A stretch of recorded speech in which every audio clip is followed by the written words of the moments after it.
Welcome to our deep dive on the six-figure income trap. Today we'll explore why many high earners feel behind despite a strong income and how to fix it. We'll transition from the emotional comfort of large savings to the math of high-interest debt, then move into retirement readiness and an action plan you can start today. Let's begin by setting expectations and making a quick but essential disclaimer. Before we go further, please note this video is for educational purposes only and is not financial, legal, or tax advice. Everyone's situation is different, including taxes, benefits, and risk tolerance. As we move forward, use this guidance as a framework and consult a professional for personalized recommendations. Now, with that context, let's preview what you'll learn. Here's our roadmap. First, we'll unpack the paradox of holding too much cash while carrying expensive debt. Next, we'll assess retirement readiness benchmarks as you approach frugality. Then, we'll shift into an investment-first mindset and a 90-day action plan. After that, we'll compare cash hoarding with strategic allocation. Finally, we'll test your knowledge with quick quizzes and wrap with key takeaways. Let's jump into the paradox. The paradox is simple.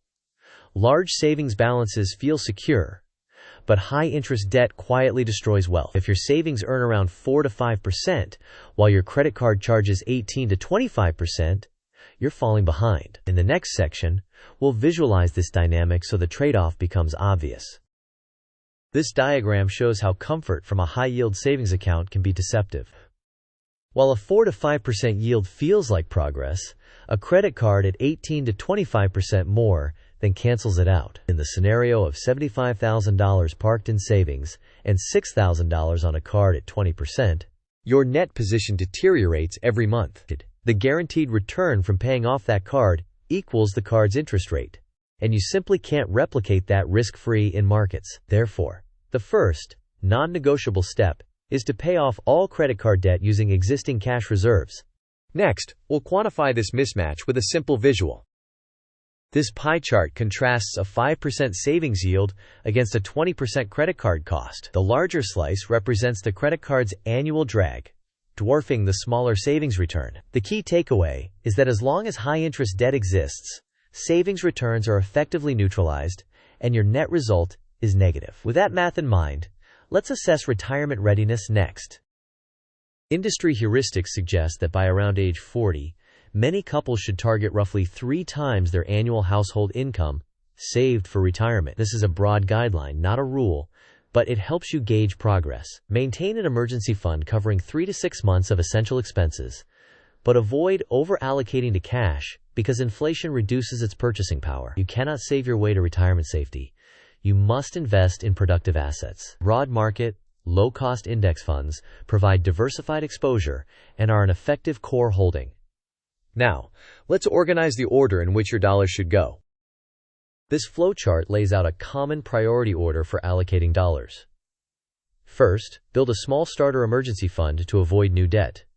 Next, eliminate high-interest balances. Then, complete a full 3 to 6 month emergency fund. After that, capture employer retirement match, fund tax-advantaged accounts such as HSAs if eligible and IRAs, continue with additional workplace contributions, and finally invest in a taxable brokerage. Extra debt prepayments and discretionary goals come after the core investing pipeline.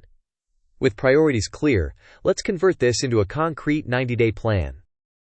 Here is a practical 90-day action plan. In week 1, use cash reserves to eliminate all credit card balances. During the first 2 weeks, define your emergency fund target of 3 to 6 months of essential expenses and keep only that amount in cash. From days 7 to 21, raise retirement contributions toward 15 to 20% of gross income and automate through payroll. In days 14 to 30, confirm your investment accounts and select low-cost, broad index funds. Between days 30 and 60, move excess cash that is not needed within 3 years into your investment plan on a cadence, such as bi-weekly or monthly. Finally, from day 60 to 90, trim expenses, renegotiate recurring bills, and solidify automatic investments. Next, let's see if you can spot the guaranteed return hidden in plain sight. Quiz time.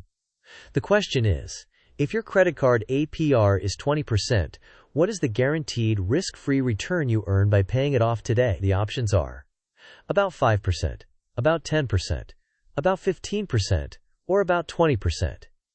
You may pause the video now to think about the answer. We will discuss the answer in the next section of the video. The correct answer is about 20%. Paying off a credit card with a 20% annual percentage rate effectively guarantees a 20% return by avoiding that cost. This is risk-free and immediate, making it a top priority before pursuing market returns. With that clarified, let's compare two behaviors: cash hoarding versus strategic allocation.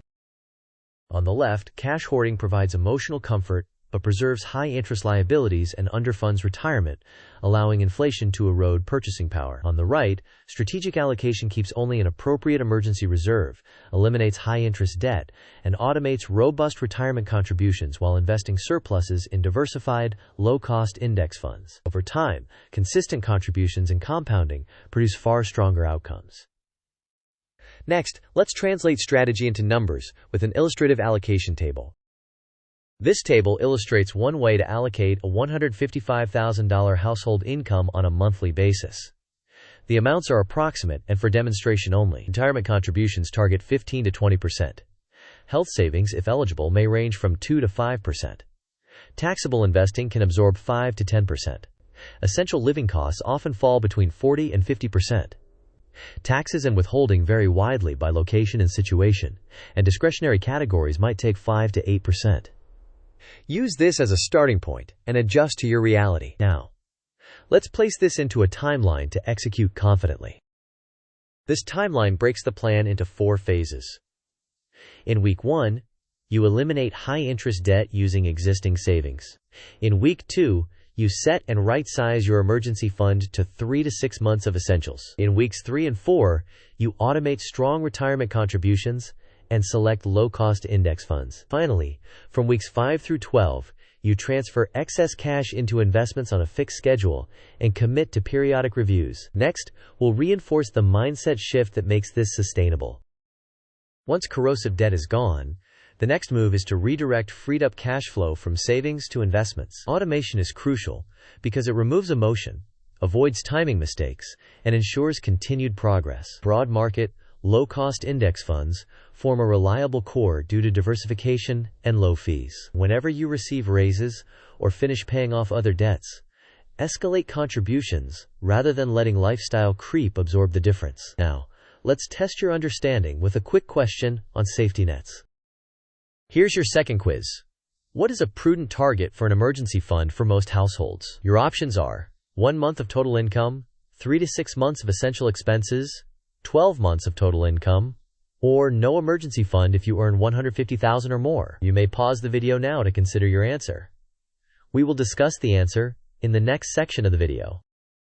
The correct answer is 3 to 6 months of essential expenses.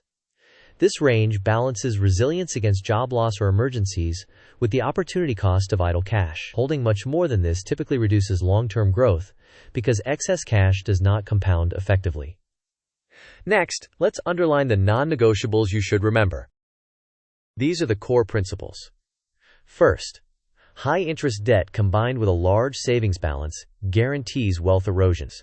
Second, paying off an 18 to 25% APR is a superior, risk-free return.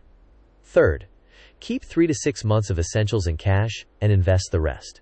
Fourth, aim to contribute 15 to 20% of gross income toward retirement. Finally, automate the process to ensure consistency and reduce behavioral mistakes. To close, let's summarize the bottom line. Financial security is not about a large checking balance. It's defined by eliminating high-interest debt and maximizing asset growth. Pay off the debt now, break the emotional attachment to oversized cash reserves, and allocate aggressively to diversified index funds. Automate contributions so your plan runs even when life gets busy. Before we close, here's your invitation to take action and stay engaged with the channel. Thank you for watching. If you found this valuable, please like the video, share it with someone who needs a financial reset, and subscribe for future deep dives. Let us know in the comments what your next money move will be and which part of the plan you're starting this week.